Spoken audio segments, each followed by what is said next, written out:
Hello, my name's Jonathan Bejarano, and I have been looking at the Alpine School District propositions to create a new West District and also to create a Central District.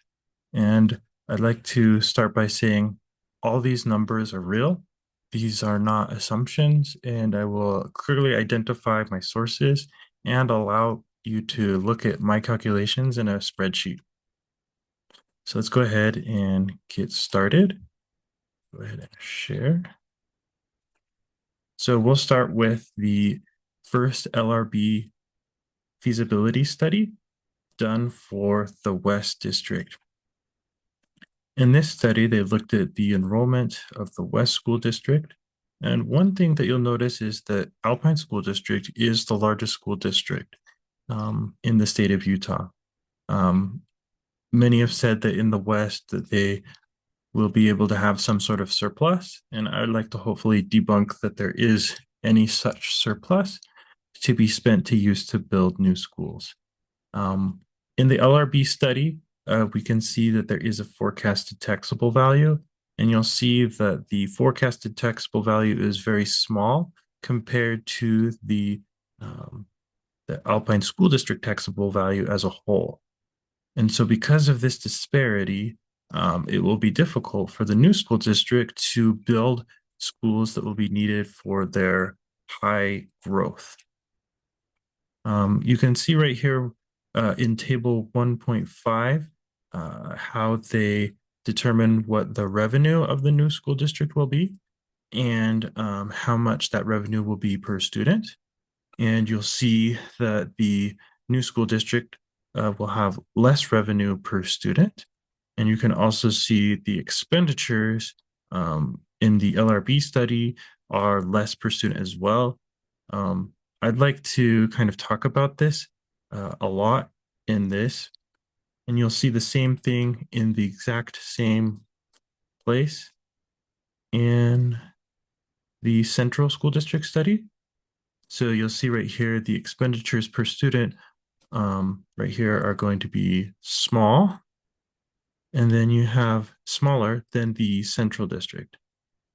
But one thing that you'll see is that the growth rate of the expenditures per student of Alpine School District in this study is growing at a faster rate than the expenditures over here. So in this, they bump up the expenditures per student at the beginning due to the cost of splitting the school district and having duplicated administrative costs. So that's right here, the 4.9 million. So it says that there'll be more expenditures in the early years. Now, I'd like to debunk a lot of this idea that these LRB studies were conservative.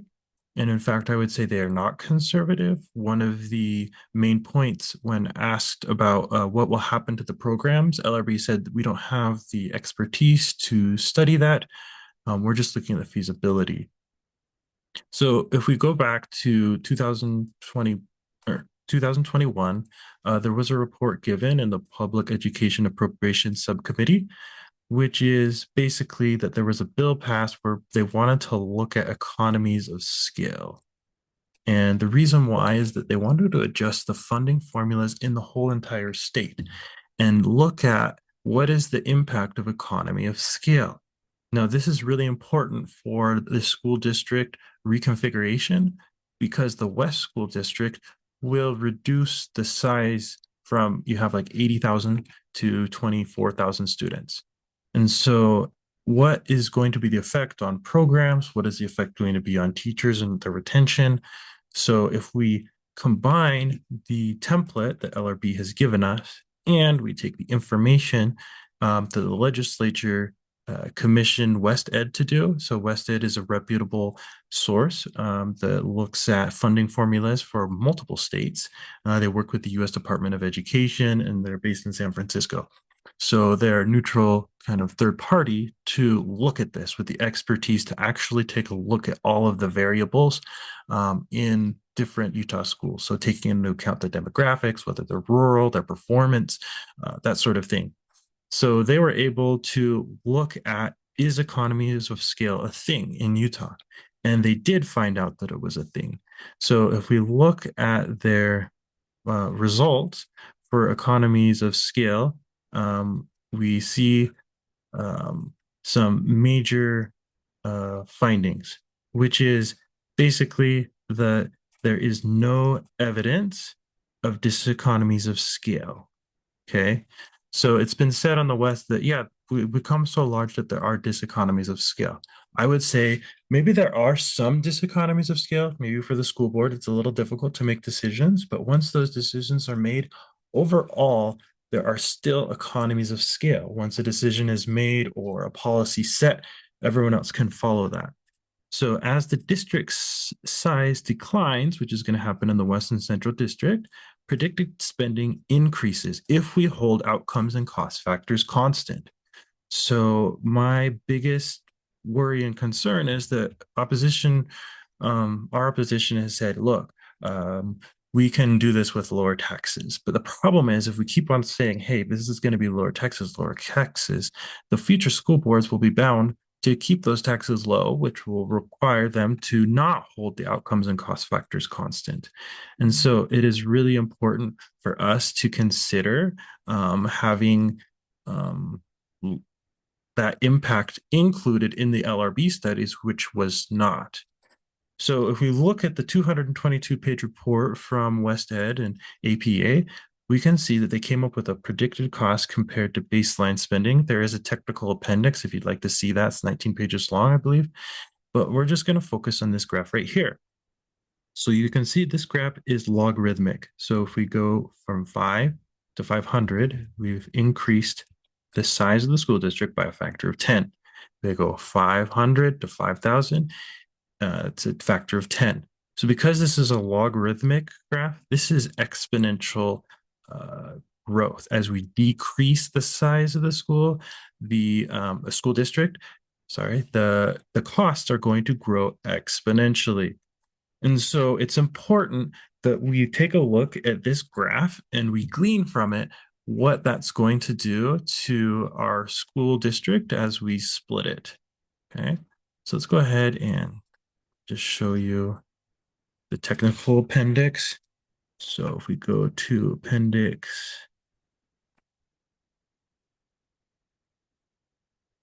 here we go. So here's all of the data that they looked at to determine uh, determine what that would be. So we can see right here that they looked at a whole bunch of different variables. They looked at the whole entire state. They looked at a whole bunch of things that most people, including LRB, did not consider. And so it's important for us to realize that we don't have the expertise to go ahead and study all of the school districts, but WestEd already did this. So why not use the data?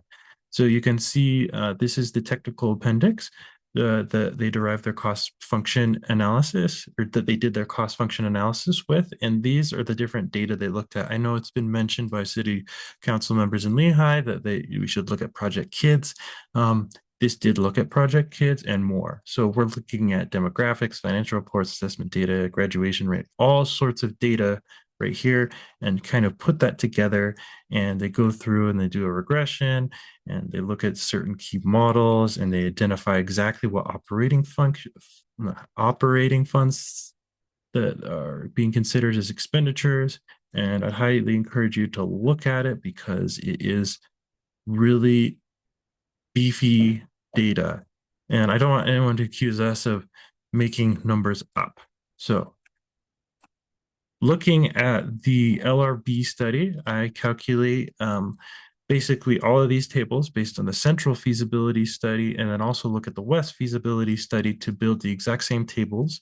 And I've just added a couple more columns to put the central district along with a two-way split, keeping the central and east together, and then also look at the West alone. So this first table right here is just breakdown of the enrollment. The second table right here is just the taxable value that LRB uses. And then I also use, as much as I can, the LRB taxable LRB revenue models for local, state, federal. One thing that I did add on was the increase of tax rate. So this ASD tax was recently raised, and I've included the increments there. So that's why these numbers might seem slightly higher. And what I want to show you is that there is no surplus for the West to draw on.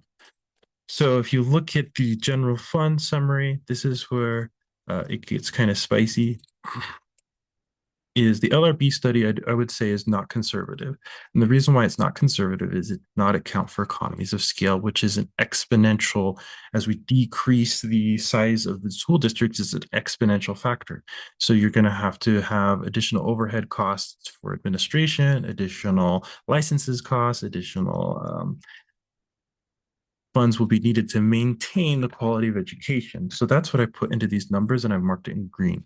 So based on our data that I went over here with West Ed and that graph, I've been able to look and say, okay, based on the size of enrollment of the central school district, it's going to be the per student expenditure multiplied by a factor of 1.125.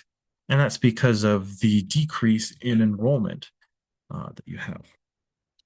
So that's why I derive a higher per student expenditure than the LRB study did. So the LRB study is much more conservative, or sorry, doesn't account for that.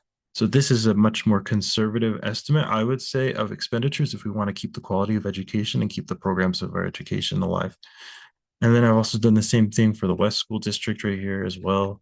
So the West School District, again, it's going to have a slightly, so it's got 1.143. And it's slightly higher than the other one because the size of enrollment is also decreasing more. And so after we put all this together, we can see right here that right off the bat, our net general funds per student in any split situation is negative. So that wipes out any possible extra amount of funds that are available to help build buildings. There is no surplus, there is no extra buffer because of economies of scale, or in this case, the loss of economies of scale. Once we put that in there, I've gone ahead and kept most of this intact. One of the things that is interesting is in the West School District, the needs, I believe, are very great, and they only capture needs to build like a high school, but there are no needs to build like a junior high school.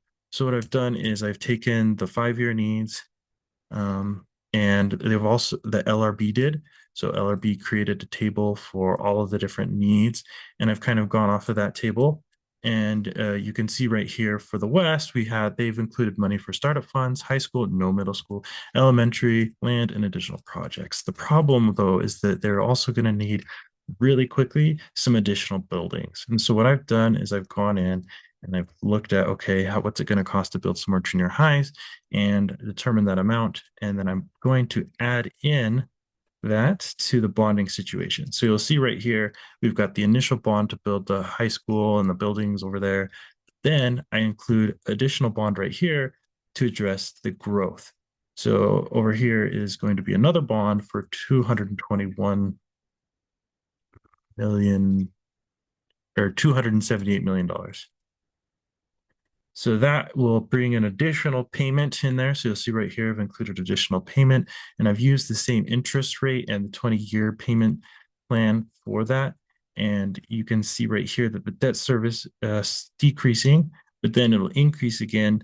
I've slated another bond in 2028 to be more realistic and to be more conservative in the estimate. So then we go through the final couple of tables, and you can see I've gone through the comparison to see what the tax rate would be if ASD has stayed together versus if they go it alone. And so you can see right here that with these more conservative numbers, that we end up for the central school district with a tax increase of $320 per $500,000 home. And then for the West, we end up with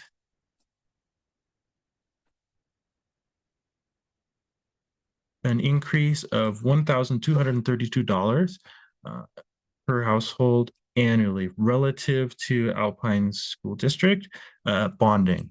And that confuses a lot of people. So if you don't include Alpine School District bonding, but you're just looking at the tax notice that comes out, it is potential that you'll see like increase of $1,400 per year in the West School District. So I'd invite you to kind of take a look at these numbers. I'm making these available so that you can see them, you can share them. You can go ahead, this is read only, but you can make a copy of it and then you can adjust the numbers to your heart content, double check me. I've been through these numbers a couple of times, and I just want to say really briefly that the assumption that LRB is providing a conservative estimate that there's extra revenues is totally false. If you want to have a real conservative estimate and take a look at the impacts of economies of scale, then I think that it's important that we look at the report that WestEd did that was directed to be done by the legislature.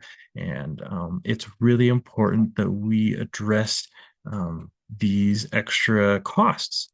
It's really important for us to not only account for can we do this, but what's going to happen to the programs?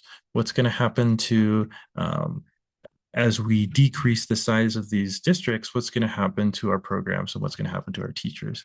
So I'd like to thank you for listening and having this kind of knowledge. I believe that we can make more informed decisions as we dive into the data, and I don't believe that this is being fear driven. I believe this is being very cautious and it's being fiscally responsible. Thank you.